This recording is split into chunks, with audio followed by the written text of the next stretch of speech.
Good afternoon and good morning, everyone. Happy Monday. I hope you all had a fantastic weekend. Hope you're all doing well. Let's see who's joined. So we have got Lisa Roberts. Good morning. Snorapoopas Cuba, liking the purple skirt. Ren Zero and D-Bud Martin. Hello, guys. We've got Mark the Infinitely Tired and Chris Persia, the Bash Bros. Hello, guys. Arwen Avalon. Hello, love. Good morning. Kaylee D. Hello to you, honey. Good to see you. Let's see who else. We've got Low Spec Linux Laptop. Good morning. Hello. Deadman Walking 55, welcome. Perez, good to see you as always. Pete Dencat, good to see you. Eric K, hey, good morning. Welcome, good to see you as well. Let's see who else has joined us. Let me scroll up. And a big thank you to the Star Wars guys who joined today. Let me grab that and say thank you properly. There it is. So a massive, massive thank you to you for joining the channel. Very, very happy. Thank you. Appreciate that. I hope you're doing well. We've got Manowar 665, Neighbor of the Beast. Good to see you as always. Welcome to you. Let's see. Make sure I haven't missed anybody. Lord Thoth, good morning, love. Welcome. Lady Mist, hello, lovely. Good to see you. D-Bud Martin, welcome. Good to see you as well. Good morning. Have I missed anybody? Hopefully not. Nearsighted Cyclops, there you are. Good to see you as well. Hey guys, welcome to everybody. I hope you're having a good one so far. Big thank you to Loki and Dave Bob and Project Storytime for doing that show this morning. Had a lot of fun finishing off the first 5 episodes of Kevin Smith's interesting take on He-Man, to say the least. And thank you to Raj H. Hello, sweetheart. He sends us a super sticker. Let me just see what that one is. It is, oops, it skipped on me. It's a thumbs up. Thank you, honey. Much appreciated. I hope you're having a great day as well.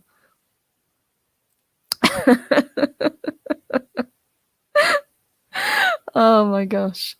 So guys, I'm going to talk a little bit more about it. I know this is probably the topic that a lot of people are talking about at the moment, but a couple of points that I wanted to bring up. So Kevin Smith apparently doesn't care about the fans' reaction.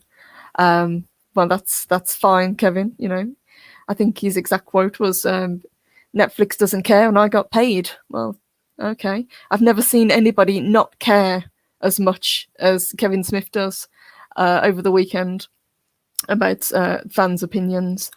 He's been on Twitter. He's been very active on Twitter. He's been very passive aggressive on Twitter. And he also did this podcast for Fat Man Beyond. So it was He-Man Beyond. And he was on with Griffin Newman, the guy who plays Orko. It was about 2.5 hours long. And it was a kind of a cry fest from Kevin Smith trying to defend this show. It's currently sitting at 3.2k upvotes and 12k downvotes. Kevin Smith clearly did not care what people had to say, because not only was the comments turned off on the channel, also the chat got turned off quite quickly as well. So Kevin Smith doesn't want to hear anybody's opinions.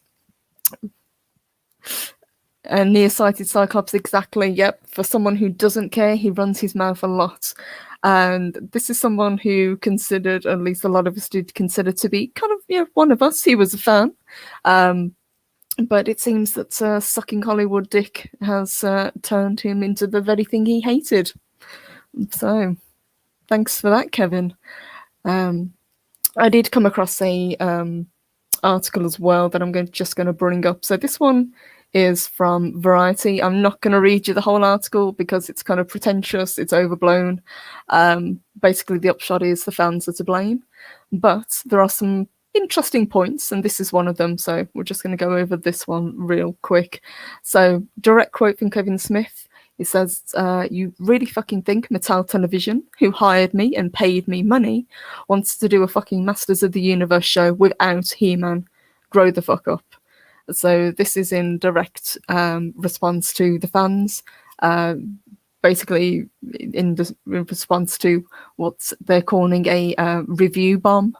It's not a review bomb. It's just people telling you the truth. They don't like this show. There is also this little passage. Now, I mentioned a little bit earlier about Sarah Michelle Gellar, about her role. So it goes on to say, when Gellar was first approached about playing Teela, however, she wasn't sure she wanted it. I thought it would be a very small role at first, because just looking at He-Man, I didn't even really necessarily remember her, she said. I mean, maybe vaguely. And then I started reading the script, and I was like, oh, she's the show. Okay, this is new. In truth, Gellar didn't pay very much attention to the original He-Man, for the simple reason that the entire world was telling her the show was only for boys. Now, as a female fan of the show from the 80s, I'm calling bullshit on that one. I know a lot of ladies who grew up watching this show. There were plenty of female characters that you could identify with if that's how you watch a show. I'm one of those people that I never had to see myself in a show to enjoy a show. I just think it's a really odd concept. And Trinaculus P, hello honey, good to see you. He says Kevin Smith should make his career description Vandal for hire. Absolutely. Oh, and Avalon says, yeah, me too, Purple, it's nonsense. Louise, I know, is also a big fan as well.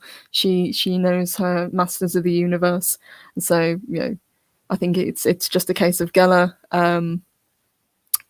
not being interested in the IP until she found out that she was the star of the show. And that's fine, but, don't pretend it's any other way. Too Much 77, welcome, good to see you. Do they think the Teela action figures are going to fly off the shelves? Well, I've got a sneaking suspicion not many of the action figures are going to fly off the shelves, other than maybe the Battle Cat, which admittedly actually looks pretty cool, but only because it's enormous. I think it's like 14 inches long, this figure. But one, they're expensive, they're high-end toys. And two, I think they're only available in either Walmart or Target. I think it's another one of those weird exclusive lines that they do that's quite hard to get anywhere else. So I think it's going to be one of those. If you really want the figures, you can get them, but you're probably going to end up buying them on a secondary market. Renzira says, why, when a show is shit, is it always review bombed? Exactly. Had these reviews come through and all been positive and glowing, would Kevin Smith be calling this a review bomb? Got a sneaking suspicion that the answer is no. And Deadman Walkie says, man, he's so smart, with 3 F-bombs in one sentence. Impressive. Indeed. This is the man that was crowing about the Shakespearean dialogue that he put into this. Well, we've watched all 5 episodes, and all there are really bad puns and a very predictable plot. And Kaylee D, Kevin Smith said he didn't attack Clownfish TV, but in the same interview he attacks them. He absolutely does. Yes, he does. I've watched the whole show. Like I said, it's about 2.5 hours long, and it's a cry fest. It's him trying to defend it, even though he doesn't care about people's opinions. He's been paid. Netflix are fine with it, but you care so little. You had to do a podcast over the weekend to tell people how little you cared. Perez says, grow up. He's the biggest man-child in Hollywood. He's definitely taken a turn for the soy over the past few years. Arwin says, they say it's not about gender, yet go out of the way to strip gender from the females. They do in this show. Yeah. It's not just the character designs, it's the personality that they give them as well. Especially Gellar, her delivery of the character is very flat. A lot of the cast seem to be just kind of phoning it in. And we've spoken before, Mark Hamill really didn't try anything new with Skeletor. He really does just sound like the Joker. So let's just go on to see what else Geller was saying. She said, I think what's interesting about the original incarnation was it was very gender specific. There wasn't something for me. There wasn't a character I saw myself in. And I think that you sort of realize it's not about gender, right? It's not necessarily a boy/girl, but it's about seeing yourself in someone, Geller said. So what's wonderful about what they did with Revelation is not only do I see myself in a lot of these female characters, that's not a good thing, but I also see myself for the first time in He-Man and Skeletor. They're much closer to characters that I think we can understand and feel like we have something in common with. Not that I like to think I have too much in common with Skeletor. You'd be surprised. This was their opportunity. This was that opportunity to humanize and complete established characters that Smith was most excited about, especially since it gave him a chance to put into practice a decade's worth of personal observations of the most successful fan attempts, fan service in history, the Marvel Cinematic Universe. So basically, he's following the MCU blueprint, like a lot of people have tried, often imitated. No one's managed to replicate it yet, and even Marvel haven't managed to regain the magic that they had previously.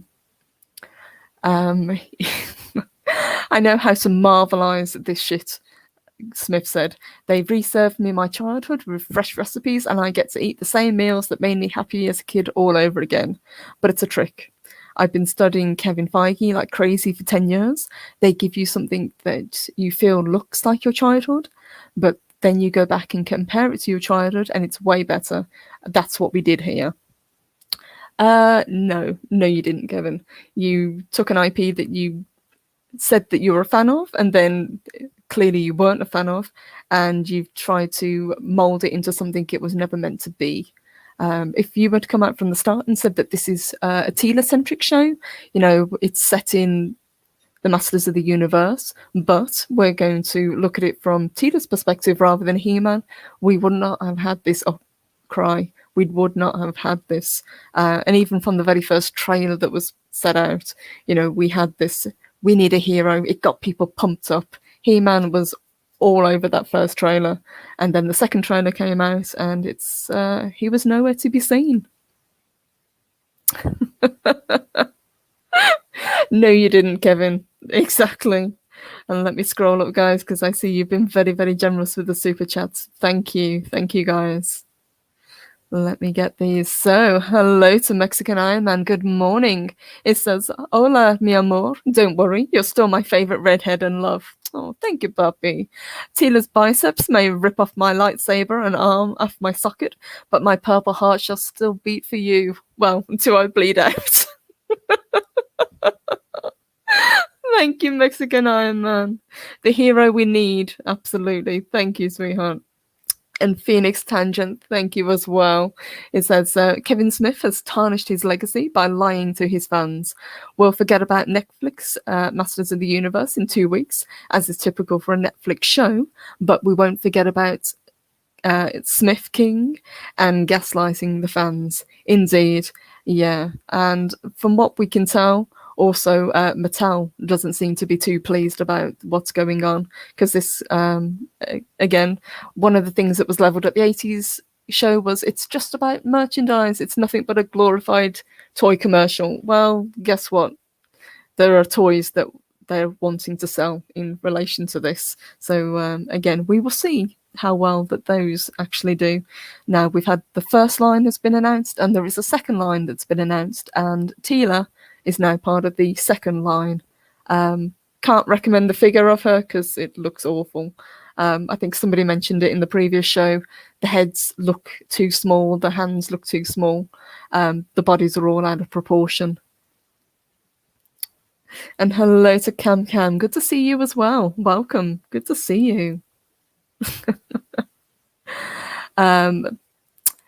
Pete says Teela was angry Groot angry due to grief. I believe it or not, that's how people sometimes behave. It all made sense to me. It did, people react in grief in the same way, but what she lacked was empathy. When she first has that initial outburst in the throne room, she makes it all about her. She doesn't give a shit that people have just lost a best friend. She doesn't care that the king and queen have just lost a son. She throws a temper tantrum. She throws her sword down on the floor. She turns her back on everything and just leaves. Let's see. Let me scroll down.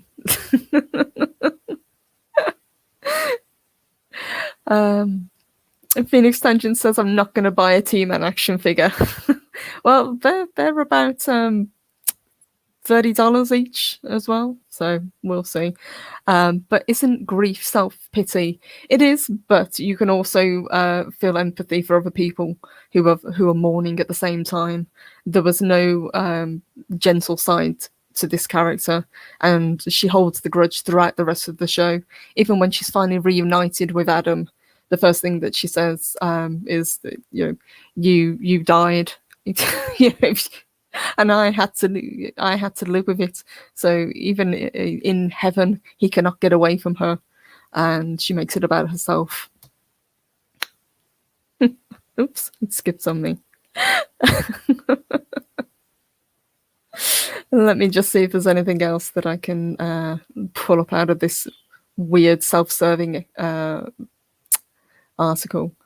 So it goes on to say, some fans, though, just want their childhood again. Smith spoke with Variety weeks before Revelation's debut, but his sensitivity to fan reactions meant he was closely monitoring Twitter for how people were talking about the various trailers for Revelation. So he picked up already on discontent with the understanding that Teela was going to be far more important character on his show. I know there are some people that are like, hey man, this show's woke, he said. And I'm like, all right, great. So was the original cartoon. We're fucking sequelizing. Yeah, thanks for all the F-bombs, Kevin.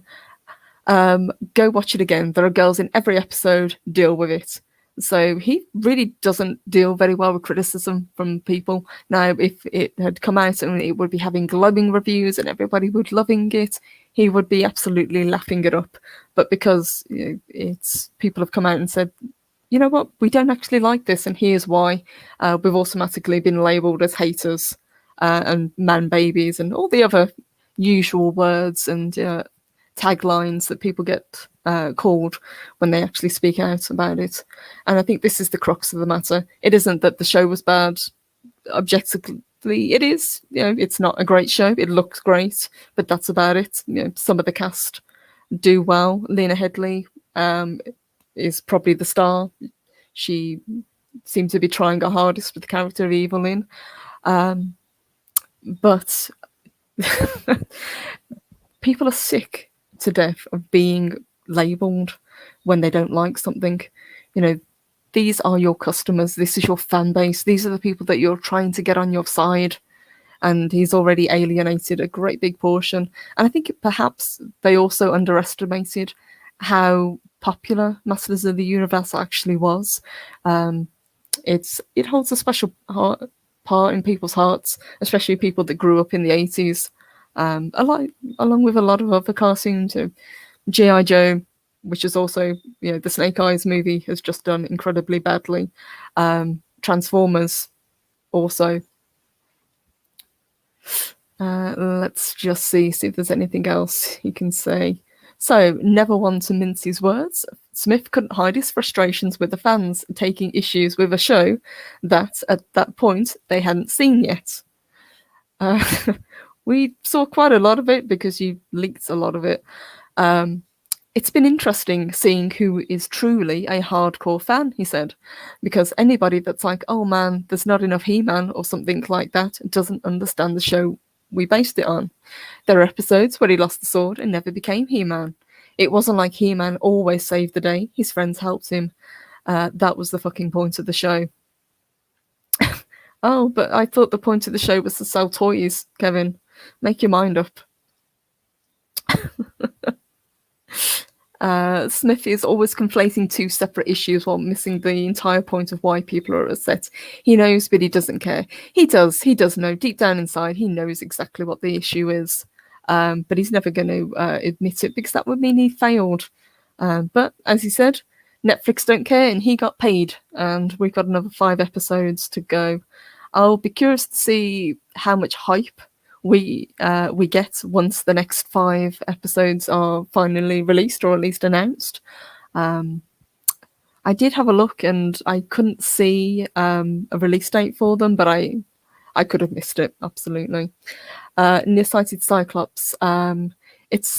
It is the bait and switch and then the lying that's caused the rage. Mattel should duct tape Smith and lock him in a closet for a month.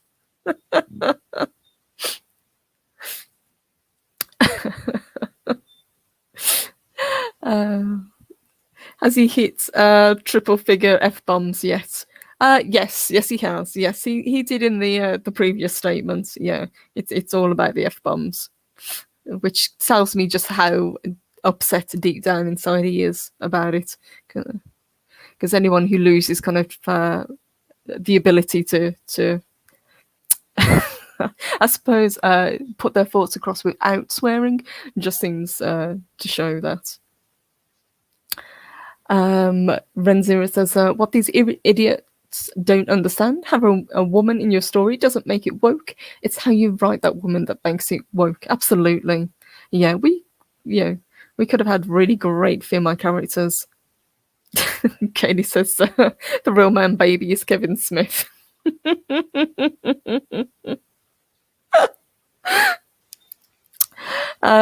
Well, you can have an episode without He-Man and focus on another character, but 5 episodes with one story. Exactly. And the way that this Revelations is set out, it's not individual stories, whereas the one for the 1980s was. There weren't that many stories that kind of interlocked, that kind of told a cohesive narrative.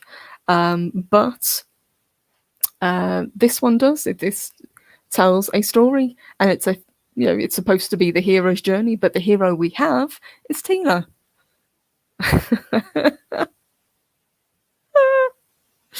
TC Canadian Beer, good to see you, says I'm focusing on the Olympics this week. That's probably a wise decision, to be honest. I'm not much of an Olympics fan, I've got to admit, but yes, absolutely. And Trinaculus said, I wouldn't allow a child anywhere close to this series. No, and this series isn't meant to be for children anyway. This is supposed to be the, in quotations, more adult version. But as I said this morning, the plot is very simplistic. There isn't really any conflict going on. And this dialogue that they were talking about really isn't that great. It's not really overblown. It's not that smart. And there's a lot of really kind of dumb puns that he's tried to work into it that kind of fall flat. If you resort to swearing, you've lost the argument, indeed. And I've got a feeling that Kevin's been swearing quite a bit over this weekend. Well, let's see if there's anything else that we can pull up. I did watch the podcast, as I said. There's a lot of kind of talk about, fans are mad that we've killed off this character. They're mad that they've killed off Orko. They're mad that we've killed off Adam. And he's like, well, these characters don't really stay dead. So what's the point? What is this emotional reaction you're trying to get from people? Stop trying to manipulate your audience. So, yep, there he goes again, swearing. So he says, I see people online go, hey man, they're getting rid of He-Man, he said. Like you really effing think that Mattel Television, who hired me and paid me money, wants to do a Masters of the Universe show without He-Man. Grow the fuck up, man. That blew my mind. A bunch of people being like, oh, I smell it, this is a bait and switch. Yeah, it is a bait and switch. It absolutely is. Like I said, had you not tried to tell people that this was a continuation of the 80's show, that this is a He-Man show, you wouldn't be having this backlash right about now. Let's see if there's anything else we can pull up. No, I think that's pretty much it. Can't really recommend this article. Again, from Variety, is very self-serving. The upshot is the fans are to blame, of course. But then again, when something like this happens, aren't we always, guys?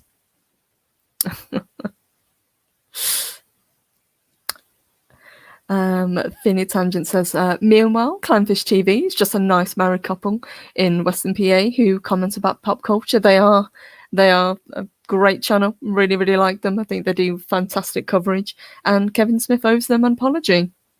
And hello to Dave Bob. Good to see you. Welcome. Petta says it's a hate letter to the fans. It is, yeah. Or they were trying to attract fans that just aren't there. You know, you can't try to go for nostalgia whilst alienating a great big population of the people that would have supported it in the first place. Too Much says Smith is just a small indie filmmaker. He had the opportunity to do a DCU film 10 years before the MCU and he bowled it. Now he has the courage to take on a franchise that he completely screws up. Absolutely. And not only that, it was a franchise that he didn't actually give that much thought about. You know, he didn't care. You know, we found out in the past few weeks, past month, that he was never really a fan of the show to begin with. This is just a stepping stone or something that he can use to project his own ideas into. Louise says it's disappointing because it's easy to see how it could have been better. It really could have. I think it's an absolute waste of powerhouse entertainment. That is the one takeaway from this that is very good. You know, it looks fantastic. But I've said in the past, it's the same as having a video game that looks great. At a certain point, you've got to say, okay, it looks beautiful, but how does it play? It's the same with this. What's the plot like? What are the characters like? Am I invested in the story? Do I want to watch the next episode with bated breath? No.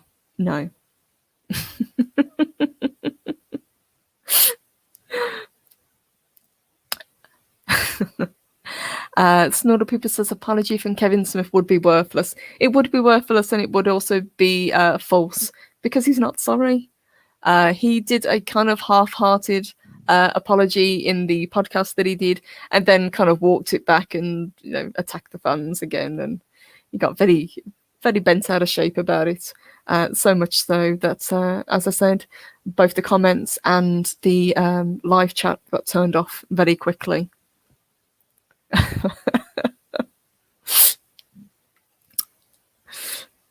Phoenix Tangent says T-Man is like this year's Last of Us Part 2. It is. A lot of us have kind of seen it that way. And that seems to be the same story that they're telling over and over again. So keep telling it. You know. We'll keep telling you that we don't like it, and eventually, fingers crossed, it will sink in and they'll actually make something that people like and can get behind. Chris Pleasure says, I can't get that image of Kevin Smith bragging how he killed off He-Man while wearing that cheesy grin. We killed He-Man twice. Indeed. Absolutely. Yeah, he didn't care. And this emotional, connection that we were supposed to have had with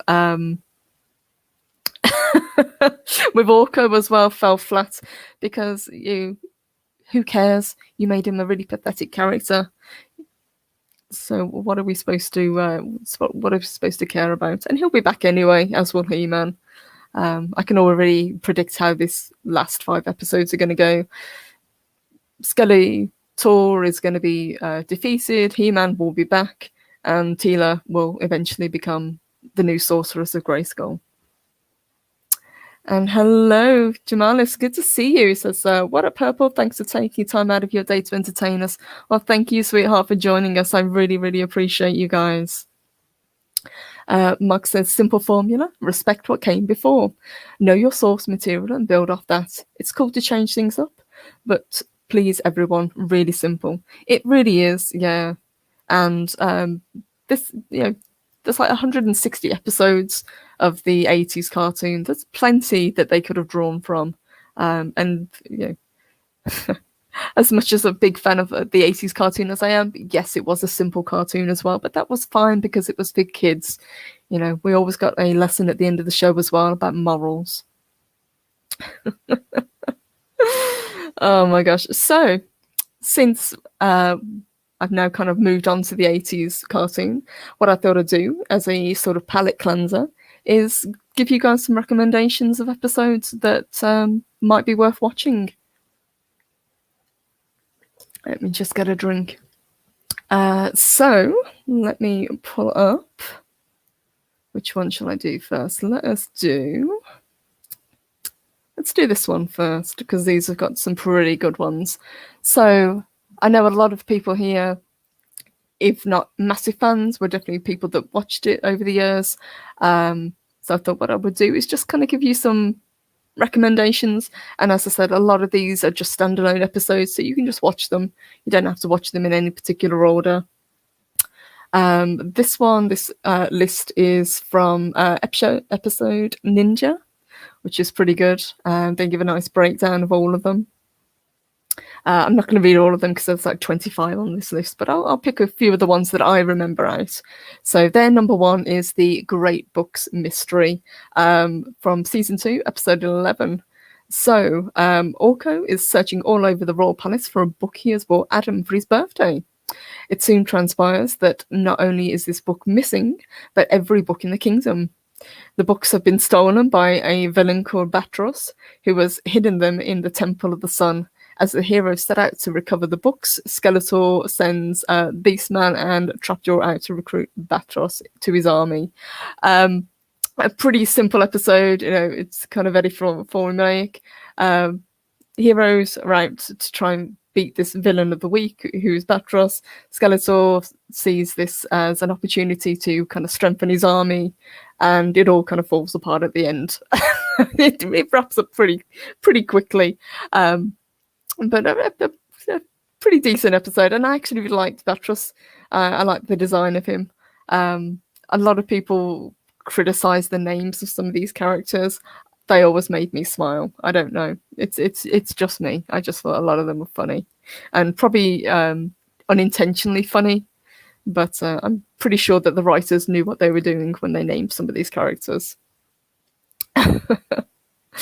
Let's see which else we can bring up. Okay, so this one is one of the later ones from season 2. So it's the Cold Zone. So this is when we're introduced to another threat, which is Cobra Khan. So Cobra Khan visits the heroic warriors, offering a truce in exchange for their help. He tells them that his people, the Reptons, are in need of help. Someone has extinguished the furnace which heats their underground kingdom, plunging the whole kingdom into severe cold. Khan wants them to find the culprit and reheat the furnace. He-Man, Man-at-Arms, Battlecat, and Orko go to the kingdom, but it soon transpires that, of course, Khan can't be trusted. They get double-crossed.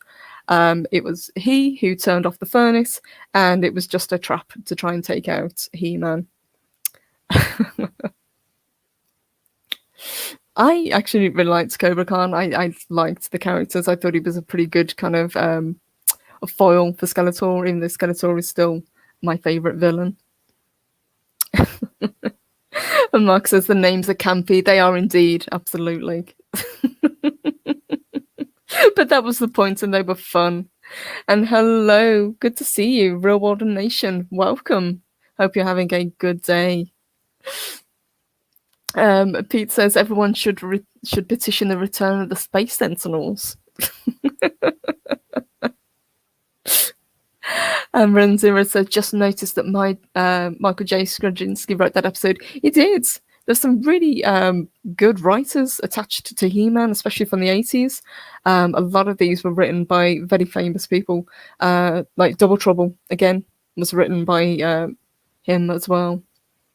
So a lot of the kind of writers that went on to bigger things kind of cut their teeth on these cartoons of the 80s. It gave them, a way to kind of jump into what they wanted to do. Let's see. So another one that I remember watching, 3 on a Dare. I remember hating this kid because he was so irritating. So another season 2 episode. Man at Arms needs a sample of rainbow quartz to repair a frequency transmitter, but the only place where they can find rainbow quartz is a cavern in Snake Mountain, of course.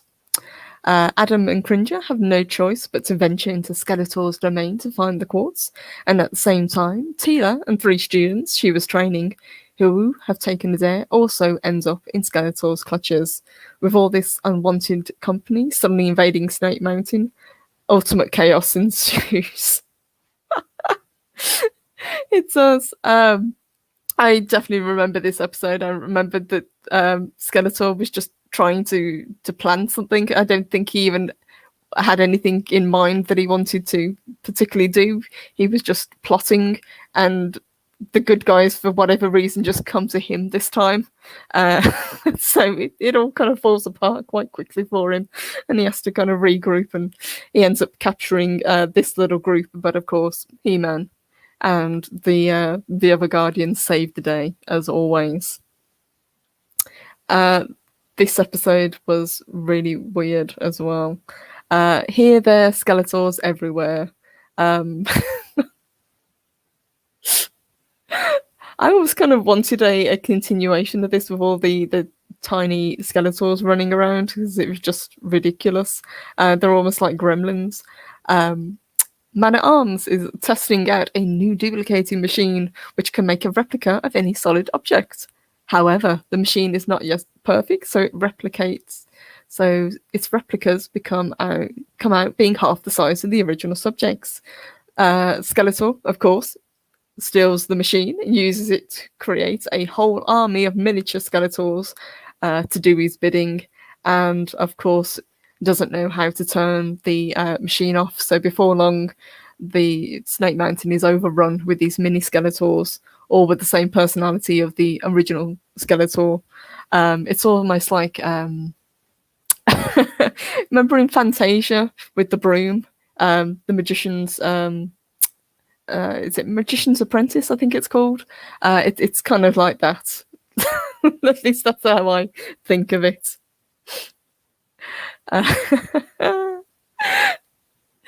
Louise said, I'd say I remember them too, but I watched them last week, so I'd worry if I didn't.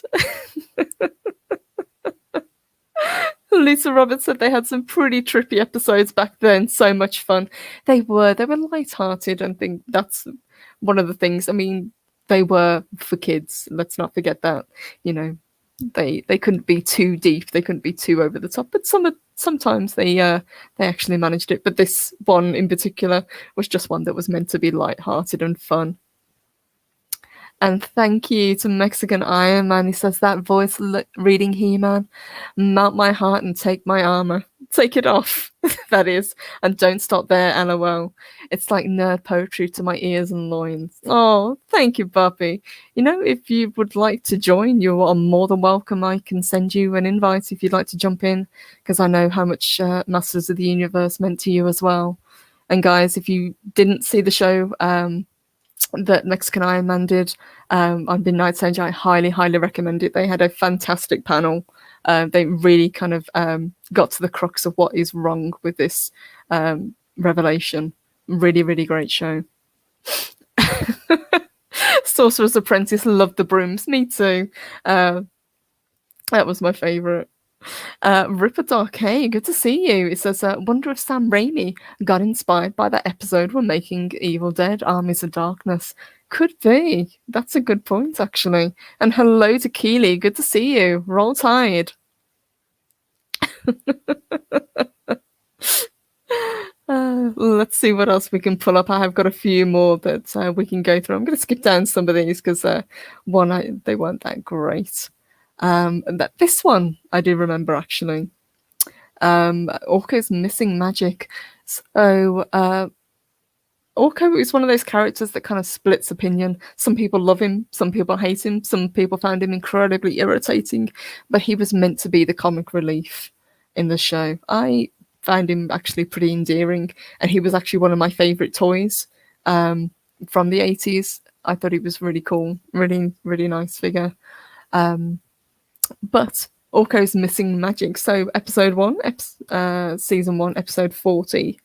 When he's practicing a magic spell, Orko's magic is stolen by a small creature called Gronk, which teleports to another world.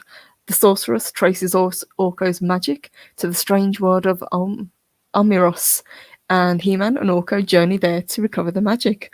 On this surreal planet, they find that there's a evil wizard called Zolt has absorbed Orko's magic and is using it to control Almiros. They must fight Zolt and recover Orko's magic before the portal back to Eternia closes. Absolutely. And one of the things that we've also talked about in relation to Orko is that he is severely hampered when he's on Eternia. When he's in his own dimension, in his own world, he's a very powerful sorceress. But the reason that his spells backfire and that he does end up being a bit of a fool is not his fault. It's because he's not of this planet and his magic isn't attuned to Eternia. Now, why that was missing in relation to Revelation, I don't know. He was just made kind of the butt of the joke, oh yeah, Orko will always mess it up. And I think it's the 3rd episode that we watched, he literally has to beg Teela to let him to go with her. He says to her, please let me come this time. I promise I won't mess things up. I thought that was really sad. Hello, Project Storytime. Good to see you. Louise says magic works backwards on Troller. Indeed, absolutely.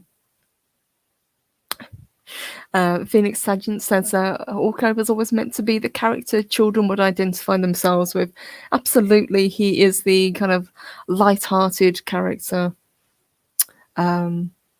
childlike, and he's the one that was used most often in the morals at the end of the episodes. He was the one that really kind of delivered the whatever moral message that they were trying to put across.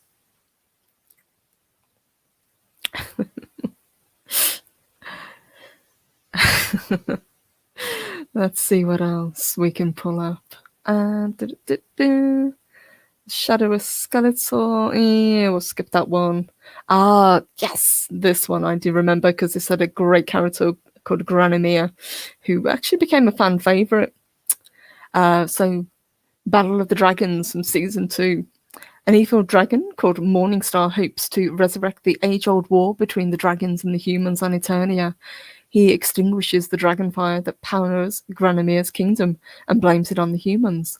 War is declared between the humans and dragons, and He-Man is sent on a mission to recover the dragon fire and put an end to the war. Absolutely. Really one of the episodes that I always recommend. One, because of this character here, Granomir.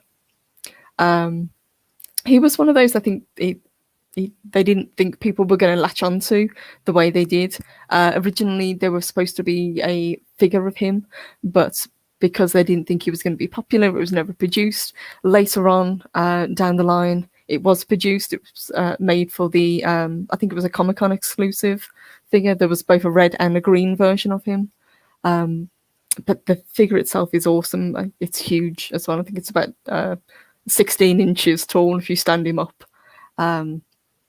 But it just goes to show even these small bit characters, people really kind of latch onto and love.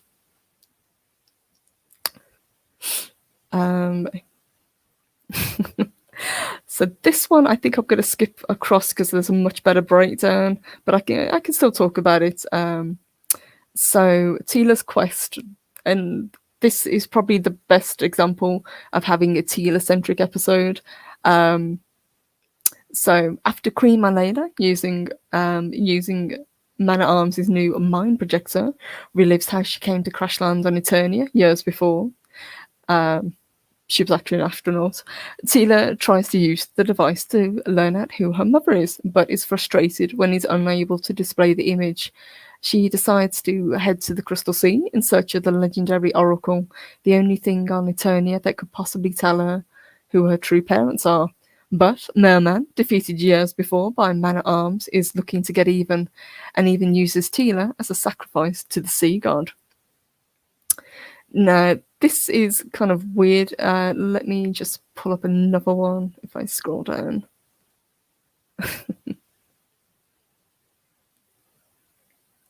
So, Tila's quest, yeah. So, people really liked this version of Tila. Tila, in the 80s cartoon, she was smart, she was sensible, and she was a good counterpart. She was a lot more grounded than He-Man. He was quite over the top. He was always running into battle because he is the most powerful man in the universe. But Tila was more tactical in her approach, so they complemented each other really well. This episode, sorry guys, this episode, Tila's quest, it's probably I'd say it's probably the most centric of hers, and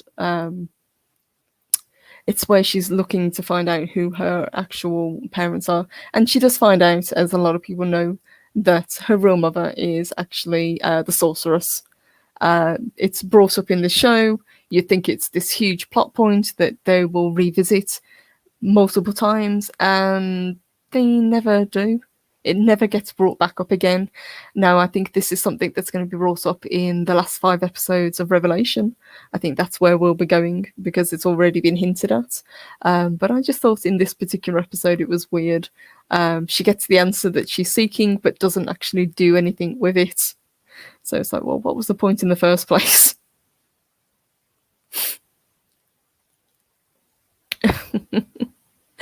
Hello, Gary Walker. Welcome. He says, Into the Abyss. Great episode, particularly for the Adam/He-Man transformation. Absolutely. Let's see what else you guys are saying. Too Much says, damn, I remember that episode.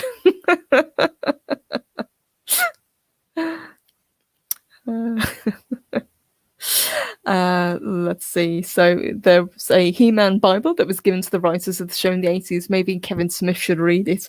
Maybe, absolutely. Or maybe he could even go back and read some of the comics as well. There is a whole wealth of lore that they could have drawn from to give this story a little bit more life. Hello to Michael Quay. Good to see you. Says Clownfish reported from an inside tip way back when, and Kevin Smith lost his mind because they were right. Yeah, that one I would agree with absolutely. They didn't even tag him in this tweet. He went out of his way and actually found it and went out of his way to respond to it. I think he was pretty pissed that was the case, that they had kind of got this insider information. But again, it was reported as a rumor, as all of these things usually are. And Armin says, look how lovely Tila looks in that still. She still looks like a woman. Go figure. Absolutely. Let me just remove this one. And there is another one as well that I can share. Let's bring up the other list that I was working off as well, which I think was this one. There we go. So that was the other one. Again, I really like this episode, I've got to admit, but I just wish they'd gone further with it. Okay, so now she's found out her origin, and so what? Come on, guys. You had this huge opportunity to make her more kind of centric, and you really don't. Let's see what else. So this is a Nerdist list as well that I was working off. The Royal Cousin. This one I don't recommend because, again, this kid was incredibly annoying. They seem to do that a lot with the kid characters in the show. So it says, with over 120 episodes of the He-Man released in just 2 years, you'll find some seriously strange episodes that don't seem to impact on the series at large. A lot of the episodes don't impact on the series at large. As I say, it wasn't a continuous story. It was individual stories for the most part that didn't really have any basis on any other episodes. But they say here, one of my all-time faves is The Royal Cousin. in which Prince Adam's super annoying cousin Jeremy comes to town and causes all kinds of mayhem, including unintentionally teaming up with He-Man's second big bad, Evil Lyn. It's a great example of the fantastic humour that can be found in He-Man as we watch this young, not so bright cousin wreak havoc and almost doom on all of Eternia. Yep.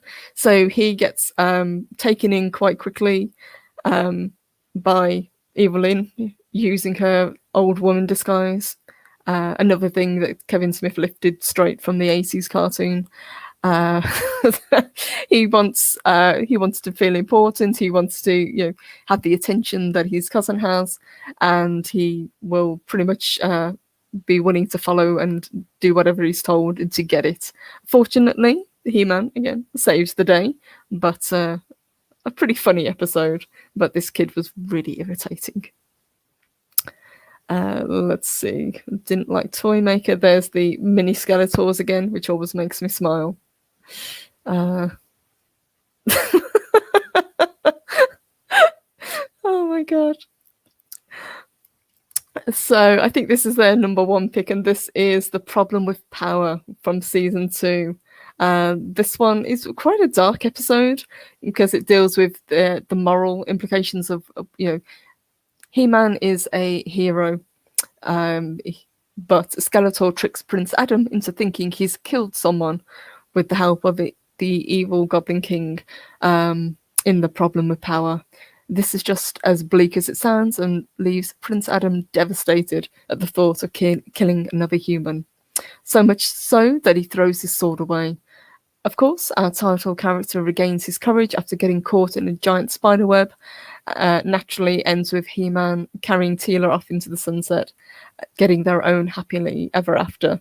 But the PSA is the true end of this installment, where Man-at-Arms gives us some timeless advice. It's better to be safe than sorry. The one thing that I should point out as well is a lot of these morals that they gave these shows didn't really have a lot of bearing on the episode that came before it. But sometimes they did, but sometimes they were random. One that I remember had absolutely no bearing at all to the episode, where Orko basically tells the audience, be careful of what you eat, so don't eat bad fruit. I think it was in relation to, don't eat mushrooms. It was that kind of, don't put weird things in your mouth. Moral, which had no bearing on the episode at all. And hello to JPRPH1, good to see you. He said, I think Smith generated the tip somehow. You think it was a leak, maybe? Could be. It seems like an overreaction on his part to a tweet that he wasn't tagged in. I honestly would not have paid any attention to the show. I wasn't a fan back then. I think a lot of people, I think he's definitely shone a light on this, and not for a good reason, which is why I'm thinking, even though Netflix may not care, I'm pretty certain that Mattel does care. So we'll see what happens. Let's see what else you guys are saying. Louise says, now I understand. They wrote the new series based on those descriptions. And hello to Keck44, good to see you. Welcome and good morning. I hope you're doing well. Lisa Roberts says, you all know Teela had a thing for He-Man. They did, absolutely. And I would even say the same could be said for Evil Lyn and Skeletor. Now, it could be argued that their relationship was one of more convenience. They were always vying for power, but they complemented each other very well. So the whole idea from episode 5 of Revelation that because Skeletor has a skull for a face that no woman would want him, I think is absolute rubbish, to be honest. And if you even go back to the 2002 much, much better reboot that we had, he's actually called Caldor before he's called Skeletor, and he looks like a pretty normal guy. He has blue skin, but kind of handsome looking. So I don't really believe that that's the case. Evil Lyn would have definitely been interested. Mark says He-Man and the Masters of Bondage. Yeah, I just thought that picture was really funny. I have a childish sense of humour sometimes. What can I say? But it was a good episode, and it was one of the more adult episodes that they actually did with a kind of strong moral message. You know, if the hero thinks that he's actually killed somebody, then that will be the thing that will cause him to, you know, not want to be He-Man anymore. And Lisa said, "Oh yeah, Evil Lynn was into Skull and Bones." I'm with you there, Lisa Roberts. And Armin says, "But we can't have heteronormative attractions." Absolutely, it's not the done thing anymore. Michael says, "But no, it's like there's a wokeville cult, and they have somehow infected almost everyone in the entertainment business. It's like we're living in some insane futuristic movie." It is, absolutely. But have faith, you know, pendulum will swing back eventually. And I think the more that we call this kind of thing out as fans and say, you know, okay, we don't like this, you know, we don't have to like it just because you say so, you know. And it's not a case of saying this is terrible, you know, I hate it, so I'm going to boycott it. But if you can tell people in a, you know, informed way why you don't like it, I absolutely see no reason why that's an issue. I just think that Kevin Smith has incredibly thin skin, and he didn't really expect the backlash that he's gotten, which he kind of should have done because he's a fan, so he really should have anticipated it. And hello, good morning, Loki. Good to see you. It says Mattel can sue. Activision sued CBS and Paramount for how they treated the Star Trek franchise, for how they tanked the IP and made it extremely difficult to market the games they were making. I would absolutely agree with that. And as I said, I would be very curious to see what the sales are like for the toys. I would be curious to see what the sales are like, presumably when the show comes out on either DVD or Blu-ray. See if it sells, and to see if there's an extended range. Now we've had two series of the toys announced, but the one thing we do know about Masters of the Universe is that there is almost an endless supply of characters that they can bring out, and anyone who has seen the retro line, that's actually really good. I'm collecting it myself at the moment. They've brought out some fantastic figures of all of the characters. You know, there's Triclops, there's Fisto that I've just brought. There's a couple of different versions of Evil Lynn. Both Battlecat and Panther look fantastic. Skeletor looks really cool as well. Really love him. Merman looks great. Beastman, Mossman. So it's really great to have these characters back.